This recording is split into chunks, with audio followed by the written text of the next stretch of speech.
والدلیل علی ما ذکرنا الآیات الناطقۃ بإثبات صفت الارادۃ والمشیۃ للہ تعالی مع القطع بلزوم قیام صفت الشیء به امتناع قیام الحوادث بذاتہ تعالی وأيضا نظام العالم ووجوده الوجه الأوفق الأصلح دلیل على کون صانعه قادرا مختارا وقضا حدوثه إذ لو كان صانعه موجبا بالذات لازم قدمه ضرورة امتناع تخلف المعلول عن علته الموجبة۔ شارح کہتے ہیں کہ مصنف رحمۃ اللہ علیہ نے، معطل رحمۃ اللہ علیہ نے 3 باتیں بیان کی تھیں۔ پہلی بات کہ ارادہ اللہ تعالیٰ کی صفت ہے، دوسری بات یہ بتائی کہ یہ اللہ کی صفت ازلی قدیم ہے، تیسری بات بتائی کہ یہ اللہ کی ذات کے ساتھ قائم ہے۔ کریں ارادہ مشیت کا اللہ تعالیٰ کی صفت ہونے پر دلیل، 3 دلیلیں پیش کر رہے ہیں۔ پہلی دلیل تو وہ آیات ہیں جو آیات اللہ تعالیٰ کے واسطے ارادہ اور مشیت کی صفت کے ثابت ہونے کا کھلم کھلا اعلان کرتی ہیں، اور وہ آیات وہ ہیں جن میں ارادہ مشیت کی اسناد اللہ تعالیٰ کی طرف کی گئی ہے۔ جب ارادہ مشیت کی اسناد ان آیات میں اللہ تعالیٰ طرف کی گئی ہے تو اللہ تعالیٰ کی صفت ارادہ مشیت ہوگا کہ نہیں ہوگا؟ واللہ یفعل ما یشاء، یشاء میں یشاء کی نسبت کس کی طرف؟ اللہ تعالیٰ کی طرف ہے۔ فعال لما یرید، یرید میں یرید کی نسبت کدھر ہے؟ اللہ تعالیٰ کی طرف ہے۔ یرید اللہ بکم اليسر، اس میں یرید میں نسبت کس کی طرف ہے؟ اللہ تعالیٰ کی طرف ہے۔ تو ارادہ مشیت کی اسناد ان آیات میں اللہ تعالیٰ کی طرف ہونا دلالت کرتا اس بات پر کہ ارادہ مشیت کی صفت اللہ تعالیٰ کے لیے ثابت ہے۔ بغیر ثبوت کے اس کی نسبت اللہ کا کرنا یہ ہو نہیں سکتا ہے۔ اگر یہ کہا جائے کہ محمود یعلم تفسیر القرآن، اس کا مطلب کہ محمود کی صفت تفسیر القرآن کا علم ہے، تب نہ یعلم اس کی کیا؟ تو ایک تو وہ آیات ہیں جو آیات جن آیات میں ارادہ مشیت کی اسناد اللہ تعالیٰ تک کی گئی ہے، وہ آیات اس بات کی دلیل ہیں کہ ارادہ مشیت اللہ تعالیٰ کی صفت ہے۔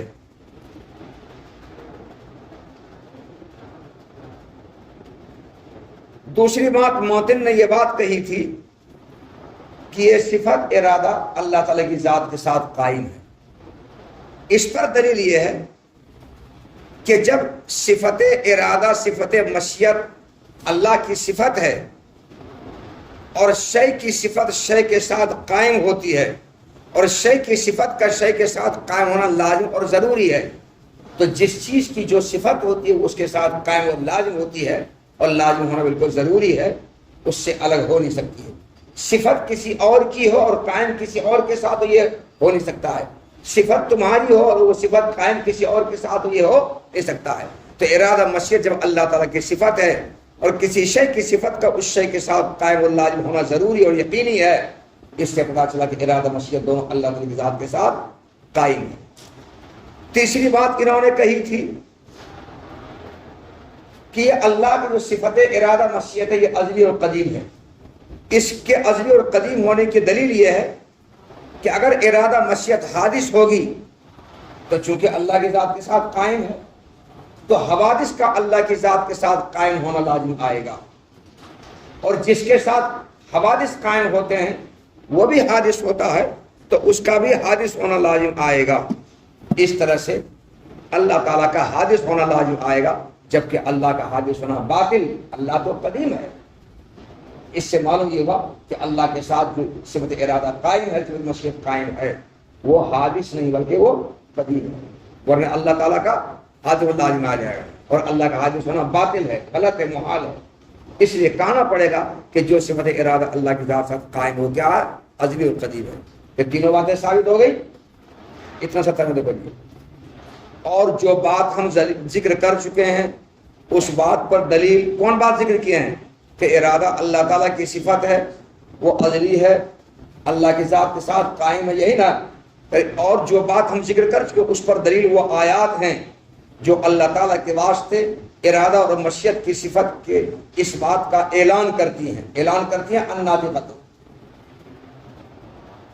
دوسری بات یہ تو صفت ارادہ کے ثبوت کی دلیل ہوئی، مگر یہ صفت ارادہ جو اللہ کی ذات کی صفت ہے وہ اللہ کی ذات کے ساتھ قائم ہے، اس کی دلیل مع القطع بلزوم قیام صفت الشیء بہ، اس بات کا یقین کرنے کے ساتھ کہ شے کی صفت شے کے ساتھ قائم ہوتی ہے اور شے کی صفت کا شے کے ساتھ قائم ہونا لازم اور ضروری ہے. تو شے کی صفت کا شے کے ساتھ قائم ہونا لازم اور ضروری ہونے کا یقین کرنے کے ساتھ صفت ارادہ صفت مشیت کا اس بات اللہ تعالیٰ کے واسطے ہے، اس کا اعلان یہ آیتیں کرتی ہیں. وہ امتناع قیام الحوادث بذات تعالیٰ، اور اللہ تعالیٰ کی ذات کے ساتھ حوادث کا قیام محال ہونے کا بھی اعلان کرتی ہے، محال ہونے کا یقین کرنے کے ساتھ. یہ دلیل اس بات کی کہ ارادہ اللہ تعالیٰ کی جو صفت ہے وہ قدیم ہے، اور اللہ تعالیٰ کی ذات کے ساتھ حوادث کا قیام محال ہونا یقینی ہونے کے ساتھ. تو اللہ تعالیٰ کی ذات کے ساتھ حوادث کا قیام محال ہونے اور شے کی صفت کا شے کے ساتھ قائم ہونا لازم ہونے کا یقین کرنے کے ساتھ اللہ تعالیٰ کے واسطے ارادہ اور مشیت کی صفت کا اس بات کا اعلان کرنے والی جو آیتیں ہیں یہ آیتیں دلیل ہیں ان باتوں پر جو باتیں ہم ذکر کر چکے ہیں. ایک دلیل تو یہ ہو گئی اللہ تعالیٰ کے واسطے صفت ارادہ کے ثبوت کی، صفت مشیت کے ثبوت کی. دوسری دلیل یہ ہے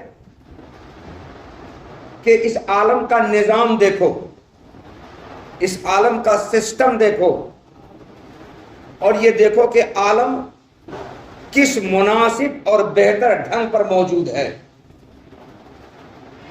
تو اس عالم کا نظام، اس عالم کا سسٹم اور اس عالم کا مناسب اور بہتر ڈھنگ پر اس کا وجود، یہ بھی اس بات کی دلیل ہے کہ ارادہ اور صفت، ارادہ مشیت اللہ تعالیٰ کی صفت ہے. یہ بھی اس بات کی دلیل ہے. عالم کا نظام اور عالم کا سسٹم کیا ہے؟ بغیر ستون کے اللہ نے آسمان بنا دیے اور زمین کے 3 حصے پر پانی، 1 حصے پر خشکی ہے. اس کے باوجود زمین آج تک ختم نہیں ہوئی ہے. ایک سینی لے لو تم، 3 حصے میں تم مٹی رکھ دو، گھاس اگا دو، 1 حصے پر پانی رکھ دو، کچھ دیر کے بعد یہ پانی اس مٹی کے حصے کو کھا جائے گا. کھائے گا. ایک سینی لے لو، بڑی سی سینی. لیکن یہ دھرتی اسی طرح سے اب تک موجود ہے. 10 منزلہ 50 منزلہ بلڈنگ بنتی ہے، موجود ہے، کام کر رہے ہیں، کام ہو رہا. تو آسمان کا نظام اور اس کا وجود تم دیکھو کہ بغیر ستون کے ہے، اور کہیں آج تک قیامت کی وجہ سے کہیں چمکا اور پھٹا تک شگاف تک نہیں ہے، چونا نہیں جھاڑا ہے. اور زمین کا کوئی حصہ آج تک پانی، زمین کے خشکی کو پانی نے نگلا نہیں ہے. اور زمین و آسمان کے بیچ میں اللہ تعالیٰ نے مختلف قندیلیں رکھ دی ہیں. ان قندیلوں پر اربوں خرب برس گزر گئے، مگر قندیلوں میں آج تک فیوز نہیں کیا ہے، بدلا نہیں ہے. نہ فیوز کیا نہ بدلا ہے، جو کی تو روشنی ہے. تو یہ عالم کا سسٹم، عالم کا نظام کتنا مناسب بہتر ڈھنگ پر ہے. آج تک اس میں کوئی تغیر، کوئی تبدل نہیں ہوا ہے. یہ بغیر ارادہ، بغیر مشیت کے ہوگا. اتنا انوکھا عجیب و غریب کام اللہ نے اس عالم میں کیا ہے، بغیر ارادہ بغیر مشیت کے نہیں ہو سکتا ہے. کوئی بھی آدمی بغیر ارادہ بغیر مشیت کے ایک انوکھا اور معمولی کام نہیں کر سکتا ہے، چاہے جا کے کتنا زیادہ کرے. اور اللہ تو بے شمار انوکھے عجیب و غریب کام کیے ہیں، تو بغیر ارادہ بغیر مشیت کیسے کریں گے؟ اس سے پتہ چلتا ہے یہ انوکھا اور عجیب و غریب کام اللہ کا اور مناسب بہتر ڈھنگ پر عالم کا نظام و سسٹم وجود یہ دلالت کرتا ہے کہ اللہ تعالیٰ کے صفت ارادہ صفت مشیت ہے.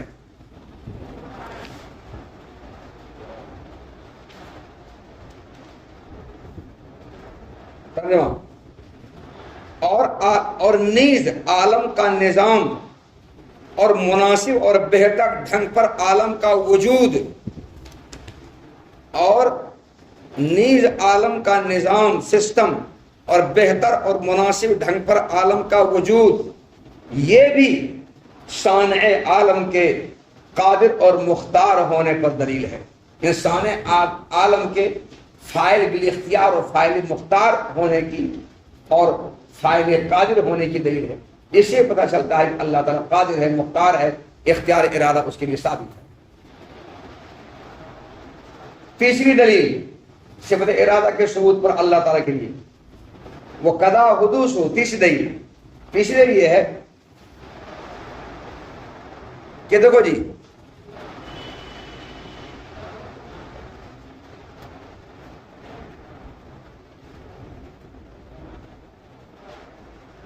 جس فاعل سے، جس علت سے کسی چیز کا صدور اس کے اختیار اور ارادے کے بغیر ہو، وہ علت، وہ فاعل بالایجاب یا فاعل موجب یا علت موجبہ کہلاتا ہے۔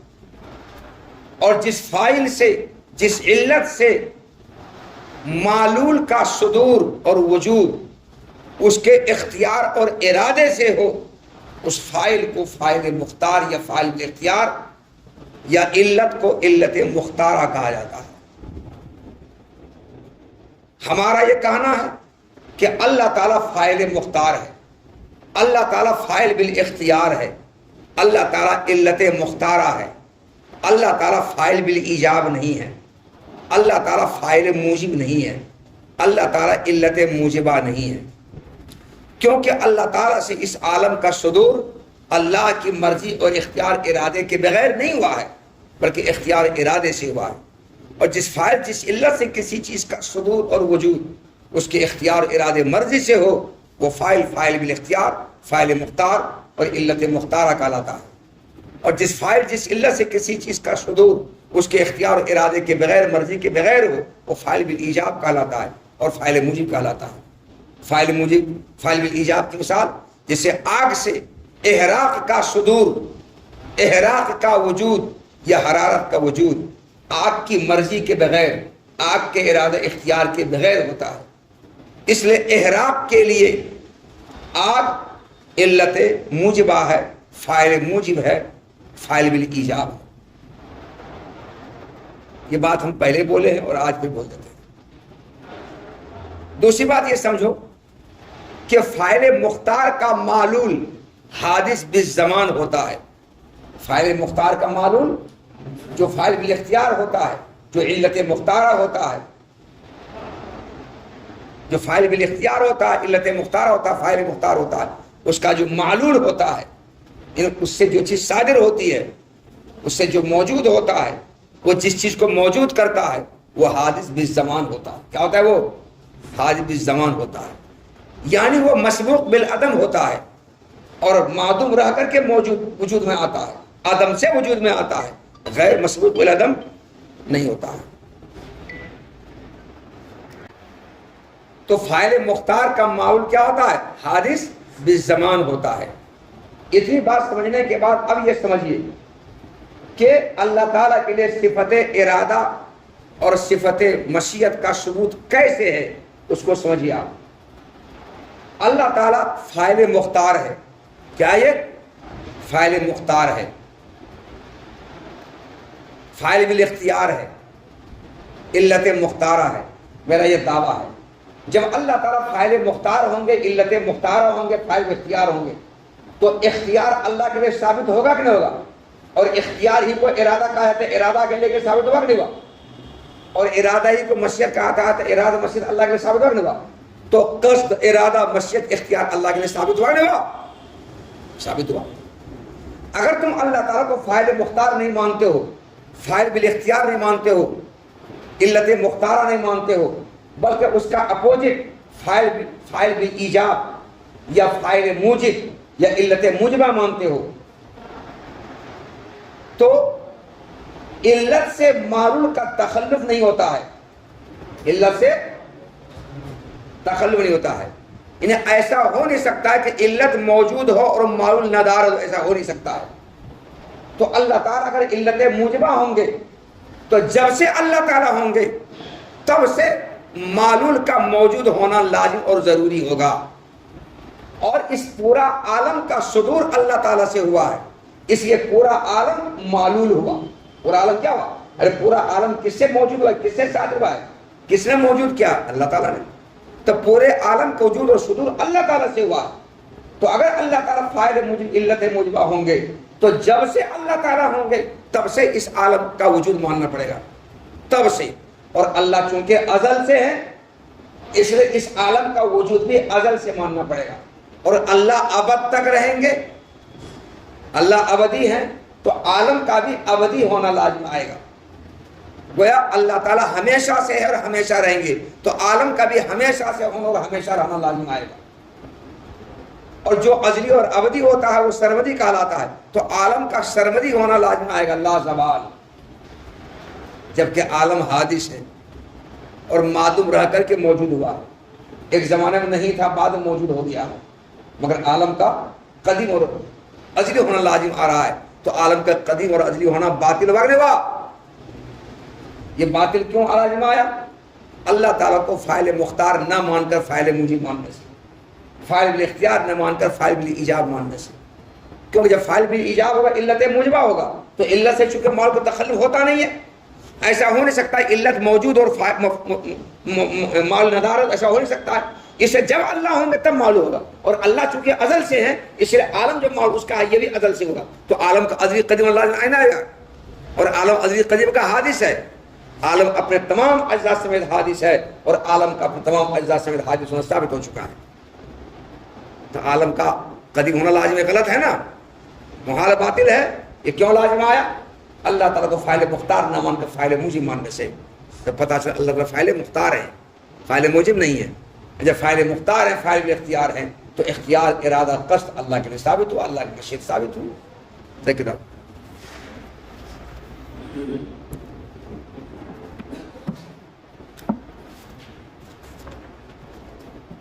اور اسی طرح عالم کا حادث ہونا بھی، اور اسی طرح عالم کا حادث ہونا بھی ارادہ اور مشیت کے اللہ تعالیٰ کے صفت ہونے کی دلیل ہے۔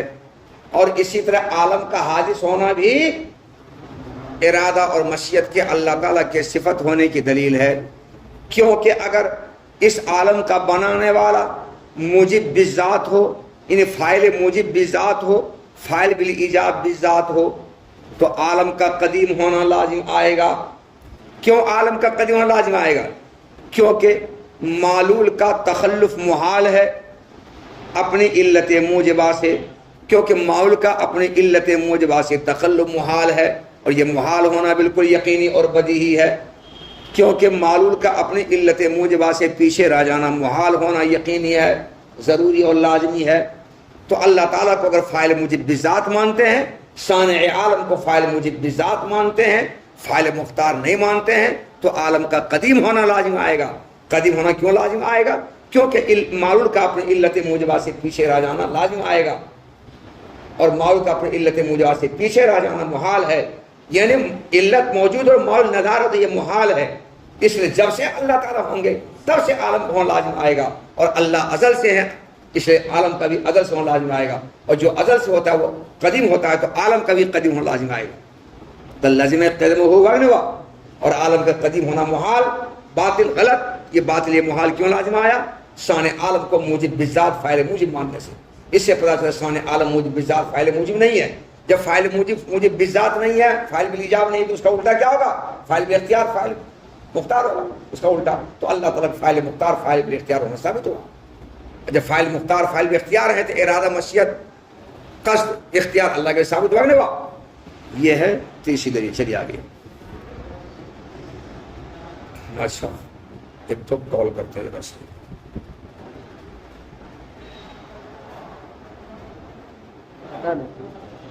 ورؤیت اللہ تعالی بمعنی انکشاف التام بالبصر وهو معنی اثبات الشیء کما هو بحاسة البصر وذلك انا اذا نظرنا الى البدر ثم اغمضنا العین فلا خفاء في انه وَإِنْ كَانَ مُنْكَشِفًا لَدَيْنَا فِي الْحَالَتَيْنِ لَكِنَّ انْكِشَافَهُ حَالَ النَّظْرِ إِلَيْهِ أَتَمُّ وَأَكْمَلُ وَلَنَا بِالنِّسْبَةِ إِلَيْهِ حِينَئِذٍ حَالَةٌ مَخْصُوصَةٌ هِيَ الْمُسَمَّاةُ بِالرُّؤْيَةِ جَاءَتْ فِي الْعَقْلِ بِمَعنَى أَنَّ الْعَقْلَ إِذَا خُلِّيَ وَنَفْسُهُ لَمْ يَحْكُمْ بِامْتِنَاعِ رُؤْيَتِهِ مَا لَمْ يَقُمْ لَهُ بُرْهَانٌ عَلَى ذَلِكَ مَعَ أَنَّ الْأَصْلَ عَدَمُهُ وَهَذَا الْقَدْرُ ضَرُورِيٌّ فَمَنِ ادَّعَى الْامْتِنَاعَ فَعَلَيْهِ الْبَيَانُ۔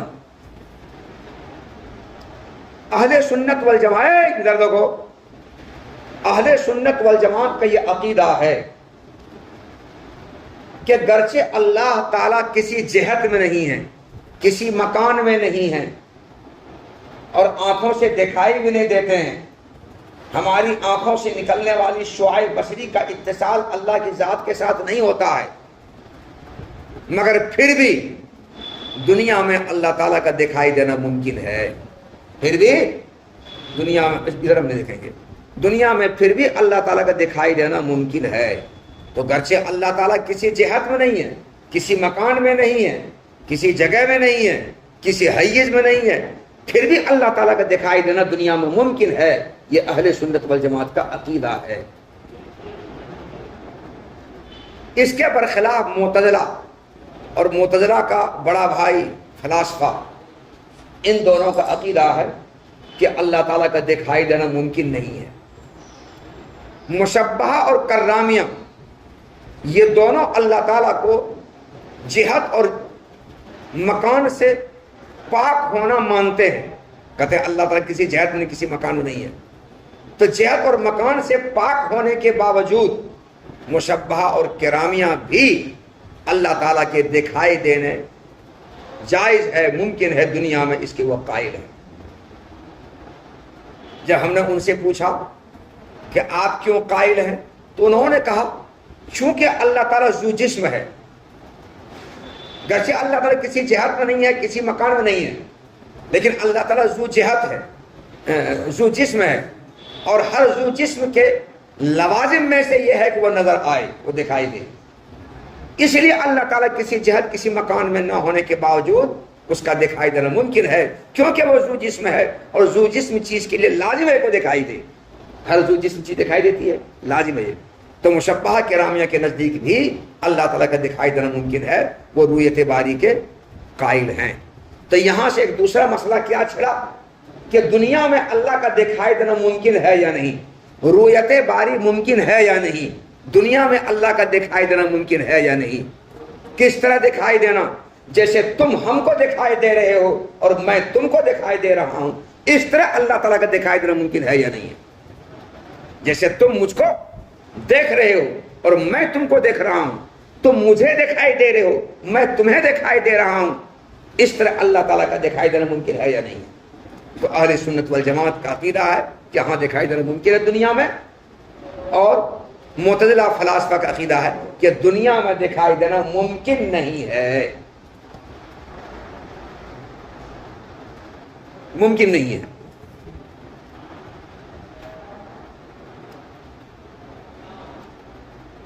اور دکھائی دینے کا مطلب یہ ہوا کہ جو چیز واقع میں جس طرح سے ہے، آنکھ سے اس کا اس طرح سے دکھائی دینا اللہ تعالیٰ کو ممکن ہے یا نہیں۔ تو اہل سنت جماعت کہتے ہیں ممکن ہے، اور معتزلہ فلاسفہ کہتے ہیں ممکن نہیں ہے۔ جو چیز واقع نفس الامر میں جس طرح ہے اس کا اسی طرح دکھائی دینا ممکن ہے یا نہیں ہے۔ تو اہل سنت والجماعت اس کا اثبات کرتے، اقرار کرتے ہیں، معتزلہ فلاسفہ اس کا انکار کرتے ہیں۔ اہل سنت والجماعت نے یہ کہا کہ دیکھیں جی 14ویں رات کا چاند ہے، 14ویں رات کا چاند ہم نے دیکھا نہیں ہے، ایک نابینا ہے، اس کے سامنے اس 14ویں رات کے چاند کی تعریف کی گئی، تو اس تعریف کرنے سے جو بھی اس کی تعریف ہو سکتی ہے، تعریف کرنے سے ایک نابینا کے سامنے آنکھ ہے، اس کے سامنے تعریف کرنے سے اس 14ویں رات کے چاند کا انکشاف ہوا۔ کیسا ہوتا ہے پتا چلا، پھر اللہ تعالیٰ نے اس کو فوراً آنکھ دے دیا، فوراً آنکھ دے دی، روشنی اللہ نے دے دی، اور اپنی آنکھ سے فوراً چاند کو دیکھتا ہے، 14 رات کے چاند کو، اور دیکھ کر کے اسے دیکھا آپ نے، پھر آنکھ بند کر لیا۔ تو 14ویں رات کے چاند کا انکشاف پہلے بھی ہوا ہے، کیسے؟ حد و رسم کے ذریعے، کیسے؟ تعریف کرنے کے ذریعے۔ اور 14 رات کے چاند کا انکشاف ابھی ہوا ہے. کیسے؟ آنکھ سے دیکھ کر کے. تو پہلا والا انکشاف، پہلی والی رویت دوسری والی رویت سے کمتر ہوئی، اور دوسری والی رویت پہلی والی رویت سے اظہر اور اعلیٰ ہوا، اتم ہوا، اکمل ہوا، ون ہوا، ون. اب اس کے بعد میں پھر آنکھ کو نیچے کرنے کے بعد، آنکھ بند کرنے کے بعد تیسری بار پھر چاند کو ایسے دیکھ رہا ہے، 14 رات کے چاند کو، اور مسلسل دیکھتے جا رہا ہے. تو پہلی دونوں حالتوں میں جو انکشاف ہوا ہے، اس حالت میں چاند کا انکشاف، چاند کی رویت اور چاند کا ظہور اس رائے کے سامنے میں پہلی دونوں حالتوں کے مقابلے میں زیادہ ہوگا کہ کم ہوگا؟ پہلی دونوں حالتوں میں زیادہ ہوگا، کیونکہ پہلے تو اس نے حد و رسم کے ذریعے اس کے سامنے انکشاف ہوا، بعد میں دیکھا، اسے آنکھ کو بند کر لیا، اسے نگاہ نیچے کر لیا، آنکھ کو بند کر لیا، تو انکشاف ہوا. اور تیسری مرتبہ مسلسل دیکھتے جا رہا ہے، آنکھ کو بند نہیں کیا ہے، دیکھتے جا رہا ہے. تو تیسری مرتبہ میں پہلی دونوں مرتبہ کے مقابلے میں چاند کا انکشاف، ماہ کامل کا انکشاف زیادہ ہوگا کہ کم ہوگا؟ کیونکہ یہاں مسلسل دیکھتے جا رہا ہے. تو پہلی دونوں حالتوں کے مقابلے میں چاند کا انکشاف اور چاند کا ظہور کامل و اکمل ہوگا، مکمل ہوگا. اور اس حالت میں اس رائی کو ایک مخصوص حالت حاصل ہوئی. کیا مخصوص حالت ہوئی؟ کہ چاند کو اس نے واقع اور نفس الامر میں جیسا ہے ویسا یہاں سے اس نے دیکھ لیا. اسی دیکھنے کا نام کیا؟ رویت. تو اس طرح سے اللہ تعالیٰ کو دیکھنا، جیسے کسی رائی نے چاند کو دیکھا اور مسلسل دیکھتے رہا، دیکھتے دیکھتے تھک گیا، تو جیسے چاند کا ادراک اور رویت اس کو بھی ہے، اس طرح سے اللہ تعالیٰ کا دکھائی دینا ممکن ہے یا نہیں؟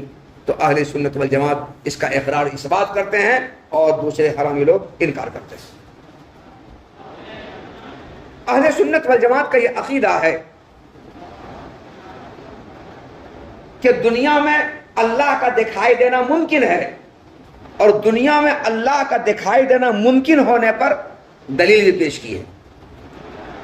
اس کے بعد شارح رحمۃ اللہ علیہ نے آخرت میں اللہ تعالیٰ کا دکھائی دینا واقع ہوگا. چنانچہ آخرت میں اللہ تعالیٰ کے دکھائی دینے پر دلیل دنیا بھر ہے، قرآن پاک میں ڈھیر ہی ہے.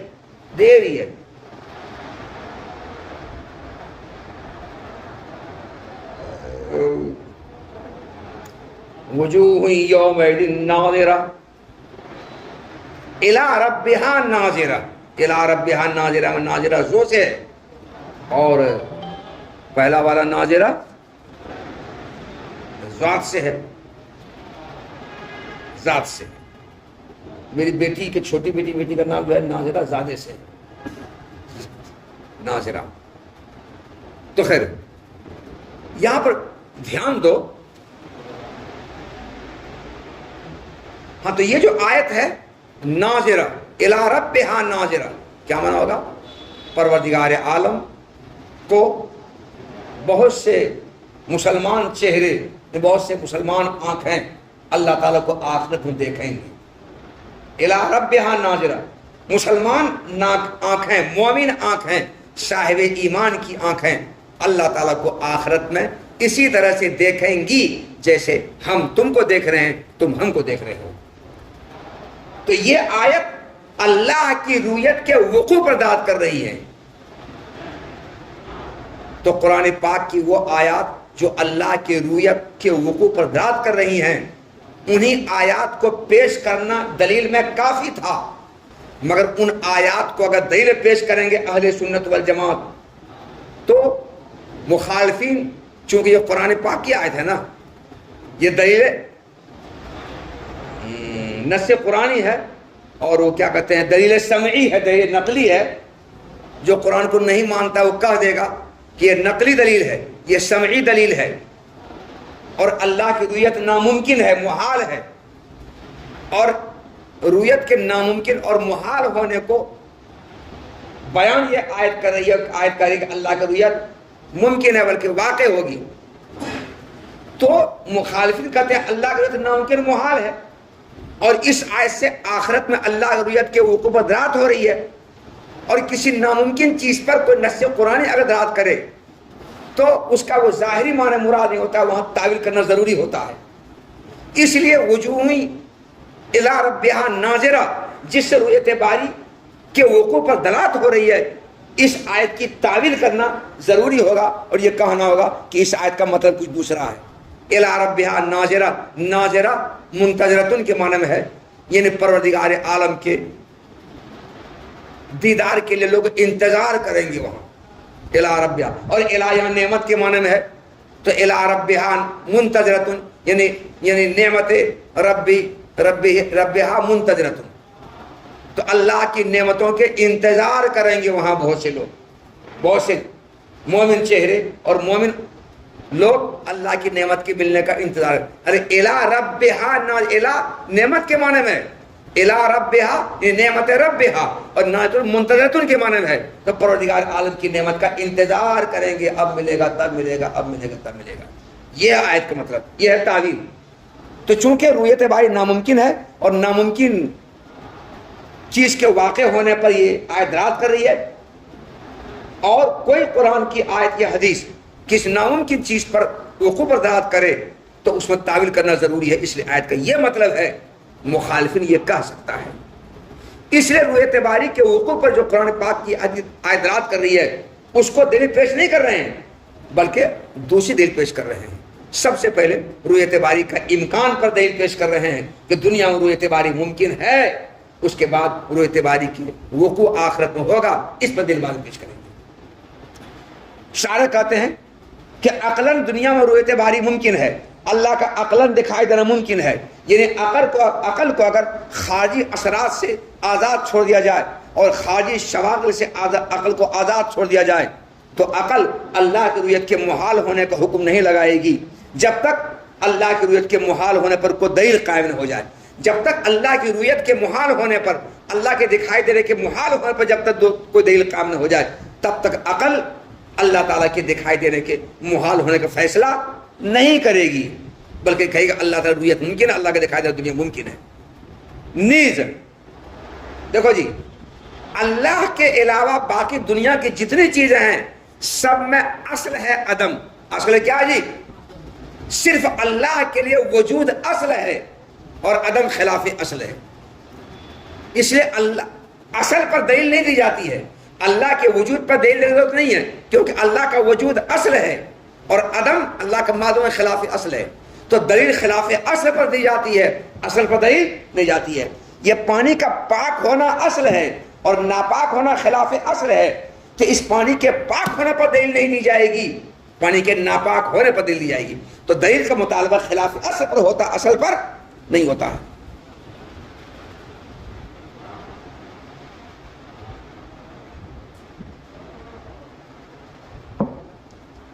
تو جب اللہ تعالیٰ کے علاوہ ہر چیز میں اصل ہے عدم، معدوم ہونا، تو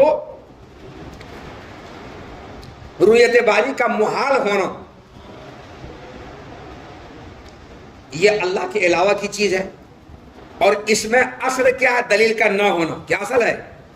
نہ ہونا۔ نہ ہونا عدم ہے نا، تو اللہ کے علاوہ ہر چیز میں عدم اصل ہے، عدم اصل ہے اور وجود خلاف اصل ہے، تو اللہ کے علاوہ ہر چیز کے وجود جو خلاف اصل اس پر دلیل دی جائے گی اور عدم پر دلیل نہیں دی جائے گی، اور اللہ کے وجود پر دلیل نہیں دی جائے گی، عدم پر دلیل دی جائے گی۔ تو اللہ کے علاوہ ہر چیز میں کیا عدم اصل ہے، تو اللہ کی رؤیت کا ناممکن ہونا یہ اصل ہے، اور دلیل خلاف اصل پر دی جاتی ہے، اصل پر نہیں دی جاتی ہے۔ تو اس لیے اللہ کی رؤیت کا محال ہونا، یہ جو تم دعویٰ کر رہے ہو، اصل ہے دلیل نہ ہونا، دلیل نہ ہونا اصل ہے، اور دلیل ہونا خلاف اصل ہے، تو خلاف اصل پر دلیل دی جاتی ہے۔ اس لیے اللہ کی رؤیت کے محال ہونے پر تم دلیل پیش کرو، تم دلیل پیش کرو، اور اللہ کی رؤیت کے محال ہونے پر تمہارے پاس کوئی دلیل نہیں ہے، اے معتزلہ، اے فلاسفہ، کوئی دلیل تمہارے پاس نہیں، اگر ہے تو پیش کرو، لیکن کوئی دلیل نہیں ہے۔ اس لیے اللہ کی رؤیت محال بالکل نہیں ہے، بلکہ ممکن ہے۔ دیکھو جی، ہاں سرما کر لو نا، رؤیت اللہ تعالی، رؤیت میں مصدر رؤیت اور اللہ تعالیٰ اس کا مضافلے ہے۔ یہاں مصدر کی اضافت اسم فاعل کی طرف نہیں، یہاں مصدر کی اضافت فاعل کی طرف نہیں، بلکہ مصدر اضافت مفعول کی طرف ہے۔ مصدر کی اضافت کیا ہے؟ مفعول کی طرف ہے. ارے اللہ رویت کا فاعل نہیں بلکہ اللہ رویت کا مفعول ہے. مانا ہے اللہ تعالیٰ کا دکھائی دینا. کیا مانا ہوا؟ یہ نہیں کہ اللہ تعالیٰ کا دیکھنا. اللہ تعالیٰ ہم کو دیکھ رہے ہیں یا نہیں دیکھ رہے ہیں اس میں اختلاف نہیں ہے. اللہ تعالیٰ تو ہم کو دیکھ ہی رہے ہیں, اس میں کسی کو اختلاف نہیں ہے. اختلاف اس بات میں ہے کہ ہم اللہ کو دیکھ سکتے نہیں دیکھ سکتے, اس میں اختلاف ہے. تو اللہ کا دکھائی دینے میں اختلاف ہے, اللہ کے دیکھنے میں اختلاف نہیں ہے. اللہ تعالیٰ کا ہم کو دیکھنے میں کوئی اختلاف نہیں ہے بلکہ اللہ تعالیٰ کا ہم کو دکھائی دینے میں اختلاف ہے. آری بات سمجھ میں؟ اس رویت کی اضافت اللہ تعالیٰ کا جو ہے یہ مصدر مجہول کی اضافت اس مفعول کی طرف ہے. ترجمہ ہوگا اللہ تعالیٰ کے دکھائی دینا. اور دکھائی دینا مطلب آنکھ سے دکھائی دینا, ورنہ دل سے دکھائی دینے میں اختلاف کسی کا نہیں ہے. دل سے اللہ تعالیٰ کو امام ابو حنیفہ رحمۃ اللہ نے کئی بار دیکھا ہے, دل سے دکھائی دینا. اور اللہ تعالیٰ کا دکھائی دینا یعنی آنکھ سے انکشاف تام کے معنی میں دکھائی دینا. اور آنکھ سے انکشاف تام کا سے مراد کسی چیز کا اسی طرح ادراک ہونا ہے جس طرح وہ واقع و نفس الامر میں ہے. کس کے ذریعے ادراک ہونا ہے؟ ہاتھ سے بصر کے ذریعے. کس کے ذریعے؟ ہاتھ سے بصر کے ذریعے. پھر اللہ تعالیٰ کا دکھائی دینا, اور اللہ تعالیٰ کا دکھائی دینا یعنی آنکھ سے اللہ تعالیٰ کا مکمل منکشف اور واضح اور ظاہر ہو جانا. اور آنکھ سے اللہ تعالیٰ کا منکشف اور ظاہر اور واضح ہو جانے سے مراد اللہ تعالیٰ واقع نفس الامر میں جیسا ہے اس کا اسی طرح سے ہاتھ سے بصر کے ذریعے ادراک ہونا. یہ ادروئے عقل ممکن ہے. جائتن فی العقل ترجمہ, یہ ادروئے عقل ممکن ہے, عقل کے اعتبار سے ممکن ہے. عقل کے اعتبار سے ممکن ہونے کا مطلب یہ ہے کہ عقل کو اگر اس کی ذات کے ساتھ آزاد چھوڑ دیا جائے, عقل کو اس کی ذات کے ساتھ آزاد چھوڑ دیا جائے تو یہ عقل اللہ کے دکھائی دینا محال ہونے کا فیصلہ نہیں کرے گی جب تک اللہ تعالیٰ کی رؤیت کے محال ہونے پر دلیل قائم نہ ہو جائے. باوجود کہ اصل دلیل کا نہ ہونا ہے, دلیل کا نہ, اصل دلیل کا نہ ہونا ہے. دلیل کا نہ ہونا اصل ہے اور اصل پر دلیل دی جاتی ہے, نہ ہونے پر کوئی دلیل دی جائے گی. دلیل دی جاتی ہے خلاف اصل پر, دلیل کے ہونے پر دلیل دی جائے گی. تمہارے پاس دلیل, اس پر دلیل دو. باوجود ہے کہ اصل دلیل کا نہ ہونا ہے, نہ ہونا اصل ہے تو نہ ہونے پر کوئی دلیل دی جائے گی, ہونے پر دی جائے گی. تو اگر ہے دلیل تو دو تمہارے پاس. اور اتنی سی بات کافی ہے, وحال قدر ضروری, اور اتنی سی بات کافی ہے. کتنی سی بات کہ اگر عقل کو آزاد چھوڑ دیا جائے اس کی ذات کے ساتھ تو عقل اللہ کی رؤیت کے محال ہونے کا فیصلہ نہیں کرے گی جب تک کہ اللہ کی رؤیت کے محال کو دلیل قائم نہ ہو جائے. اور اصل ہر چیز میں دلیل, اصل ہر چیز میں عدم ہی ہے, اس لیے دلیل کا نہ ہونا ہی اصل ہے. اتنی بات سے بالکل بدیہی ہے. سو جو کوئی اللہ کی رؤیت کے محال ہونے کا دعویٰ کرتا ہے اس پر دلیل کا پیش کرنا لازم اور ضروری ہے.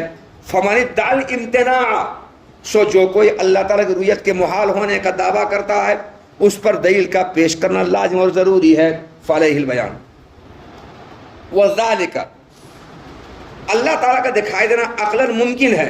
اس کی دلیل یہ ہے کہ جب ہم ماہ کامل پر نظر ڈالتے ہیں, ثم اغمضنا العین, نظر ڈال کر کے آنکھ کو ہم بند کر لیتے ہیں, تو اس بات میں کوئی خفا نہیں ہے کہ اگرچہ ان دونوں حالتوں میں ہمارے سامنے چاند بالکل منکشف اور ظاہر ہے نا ظاہر, لیکن تیسری بار جب چاند پر نظر ڈال کر مسلسل چاند کو دیکھتے ہی رہتے ہیں تیسری بار, تو اس حالت میں لیکن انکشاف و حال نظر الیہ, لیکن چاند کو مسلسل دیکھنے کی حالت میں چاند کا ہمارے سامنے انکشاف اور ظہور سب سے زیادہ کامل اور مکمل اور تام ہے. وَلَنَا بِالنِّسْبَةِ إِلَيْهِ, اور اس حالت کے اعتبار سے بِالنِّسْبَةِ إِلَيْهِ, اور اس حالت کے اعتبار سے ہم کو اس وقت ایک مخصوص حالت حاصل ہو رہی ہے. اسی مخصوص حالت کا نام رویت ہے. تو مسئلہ یہاں سے کیا چھڑا؟ دنیا میں اللہ کا دکھائی دینا ممکن ہے یا نہیں؟ آخرت میں اللہ کا دکھائی دینا ممکن تو ہے, ممکن کیا بلکہ دکھائی دے کریں گے, نظر آئیں گے ہی, بالکل طے ہے یہ, کیونکہ آخرت میں اللہ میزبان ہوں گے اور ہم سب اس کے مہمان ہوں گے.